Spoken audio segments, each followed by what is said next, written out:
मैं आईने के सामने कुछ देर खड़ा रहा। ख्यालों में खोया हुआ था मैं।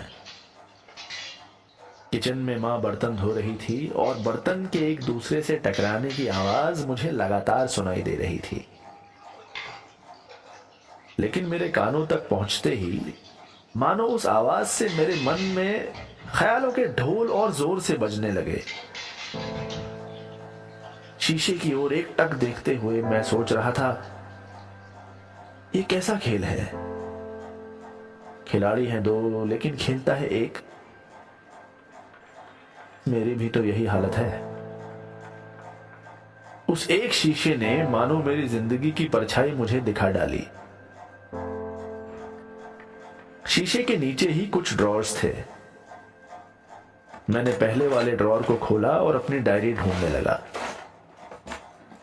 बहुत दिनों के बाद मैंने उस ड्रॉर को खोला था। सालों पुरानी किताबें और फटे हुए पन्ने जैसे धूल की लेप में लिपटे पड़े थे। डायरी ढूंढते ढूंढते दो किताबों के बीच मुझे एक तस्वीर मिली जिसके कोने थोड़े मुड़े हुए थे। मेरे और पापा की तस्वीर। मैंने 2 मिनट उस तस्वीर को देखा और फिर उसे अलग उठाकर रख दिया। तभी मैंने देखा कि कुछ पन्नों के नीचे, जिस पर पापा की हैंडराइटिंग में कुछ हिसाब जैसा लिखा हुआ था, मेरी डायरी पड़ी थी। मैंने उन पन्नों को भी अलग उठाकर रख दिया और डायरी पर लगी धूल को जैसे मैंने 2 थपकियां मारकर हटा दिया। लेकिन जगह जगह पर उस डायरी पर इतनी धूल जम चुकी थी जैसे कोई दाग लगे हों। मैं इस डायरी को पता नहीं कितने सालों बाद खोल रहा था। धीरे धीरे एक एक पन्ने पर झलक डालते हुए मैंने एक नया पन्ना खोला, अपना पेन उठाया और लिखा। मैं 7 साल का था जब मम्मी पापा का तलाक हुआ।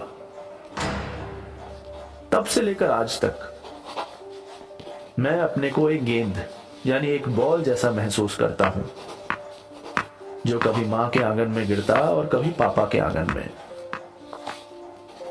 दोनों मुझे प्यार बहुत करते थे, लेकिन जो खेल उन दोनों ने शुरू किया, उस खेल को आज तक सिर्फ मैं अकेला ही खेलता आ रहा हूं। उनका क्या था, अपने अपने रास्ते चले गए, लेकिन मैं 2 अलग अलग रास्तों पर चलते चलते भटक सा गया था। दोनों में से एक भी रास्ता मुझे कभी अपना नहीं लगा। कैसे लगता? हाँ? और अब तो वो दोनों रास्ते भी एक दूसरे से ही पराये हो गए थे। अचानक मां के आने की आहट सुनी मैंने और जल्दी से उस पन्ने को फाड़ दिया। मां इसे गलती से भी ना पढ़ ले, ये डर मेरे मन में कहीं ना कहीं छुपा हुआ था। ये असल में मेरा डर था या मां को बुरा ना लगे उसकी फिक्र, मैं नहीं जानता। मां ने पहले मेरे कमरे का दरवाजा खटखटाया और फिर खुद ही खोलकर कहा, चल आजा, खाना खाते हैं। आज तो अपने हाथ का स्पेशल पाव भाजी बनाया है मैंने, उंगलियां चाटते रह जाएगा देखना। हाँ, चल आजा जल्दी से, गरम गरम पाव सेक कर देती हूं, आजा जल्दी। मां झूमती हुई ये कहकर चली गई और मैंने उस कागज के टुकड़े को पीछे छुपाते हुए अपने हाथों में ही मरोड़ दिया और मां के पीछे पीछे चला गया। गरम गरम तवे पर मां ने थोड़ा मक्खन डाला और एक ही सेकंड में मक्खन पिघल गया। मैं उस मक्खन की तरह था और मां की बातें उस गरम तवे की तरह, जिसे सुनते ही मैं हमेशा पिघल जाता था। मैं जैसे जैसे बड़ा हो रहा था, मां के साथ मेरा रिश्ता और गहरा होता जा रहा था। वैसा रिश्ता मैं चाहकर भी पापा के साथ बना नहीं पाया। पापा कभी मुझसे उतनी बातें ही नहीं करते थे।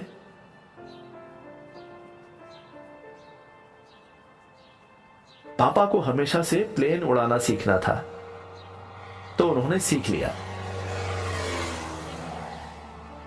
अपने लिए उन्होंने एक प्लेन भी खरीद लिया और अब वो पता नहीं कहां कहां घूमकर आ चुके थे। मैं पूछता रहता था, लेकिन उन्होंने कभी ठीक तरह से जवाब ही नहीं दिया। वो बस प्लेन उड़ाते चले गए और मां मुझे चलना सिखाती रही। मैं इसी इंतजार में था कि कब पापा आसमान को छोड़ नीचे मेरे साथ वक्त बिताने आएंगे। और ऐसा ही कुछ हुआ।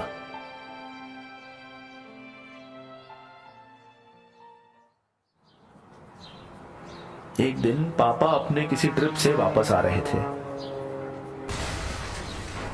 प्लेन की लैंडिंग सही तरह से नहीं हो पाई और उनका प्लेन हवा में मुड़ते हुए सीधा नीचे आ गिरा। इतनी बुरी तरह से गिरा, इतनी बुरी तरह से गिरा कि पापा की प्लेन को आग लग गई।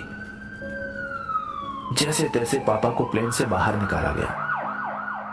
उनका आधा शरीर जल चुका था और उनका चेहरा फूल सा गया था। मां और मैं दौड़े दौड़े हॉस्पिटल पहुंचे। पापा कोमा में थे। 1 महीना बीत गया। मैं पापा के कमरे के बाहर घंटों खड़ा रहता। उन्हें देखकर मेरी आंखें भर आती। मैं कभी इस तरह उनके साथ अपना समय नहीं बिताना चाहता था। डॉक्टर्स ने हमें पूरा आश्वासन दिया कि पापा को जल्द ही होश आएगा, और ऐसा ही हुआ। पापा को होश आ गया। उन्होंने इशारा करते हुए मुझे अपने पास बुलाया।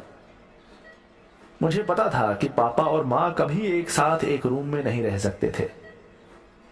उन दोनों को जैसे एक दूसरे से नफरत होने लगी थी। लेकिन फिर भी मैंने डरते हुए पूछा, पापा, मां भी बाहर है, उन्हें बुलाऊं? पापा ने अपना सर ऊपर नीचे करते हुए कहा, हाँ। मैंने सोचा भी नहीं था कि कभी ऐसा होगा। मैं खुश था।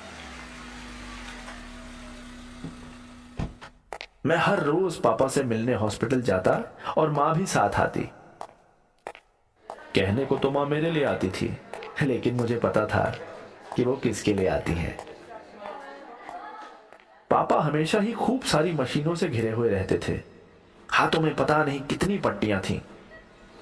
इसलिए अब पापा का पूरा ध्यान मैं रखता था। अपने हाथों से उन्हें खाना खिलाता, उनके बाल कंघी करता, उनकी दाढ़ी बनाता।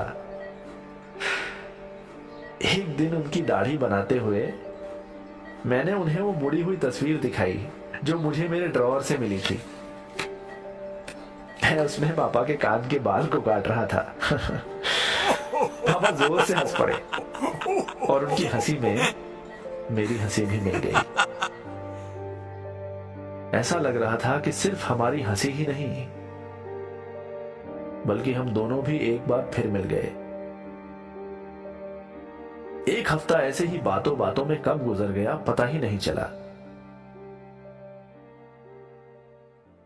एक दिन मैं और मां पापा के पास बैठे थे कि मेरा फोन बजा।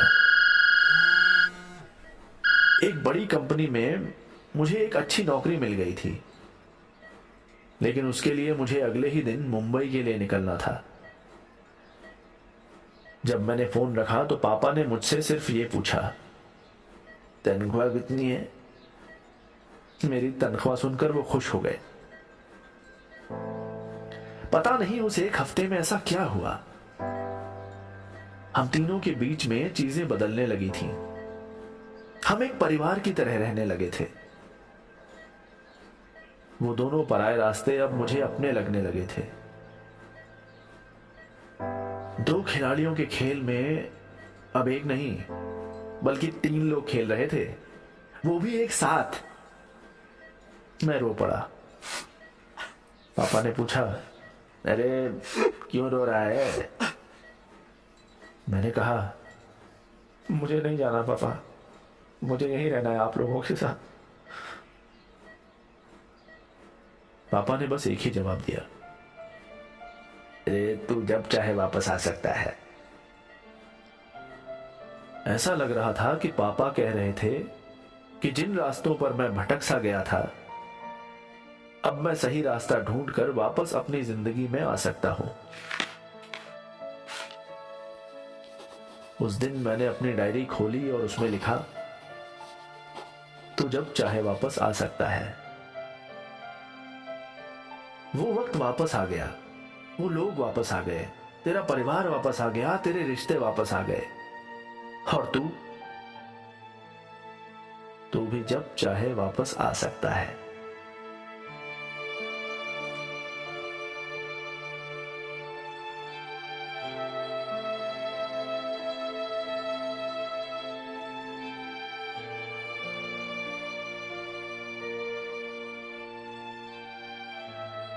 ऐसी ही और भी दिल को छू लेने वाली कहानियां सुनने के लिए डाउनलोड कीजिए हेडफोन ऐप।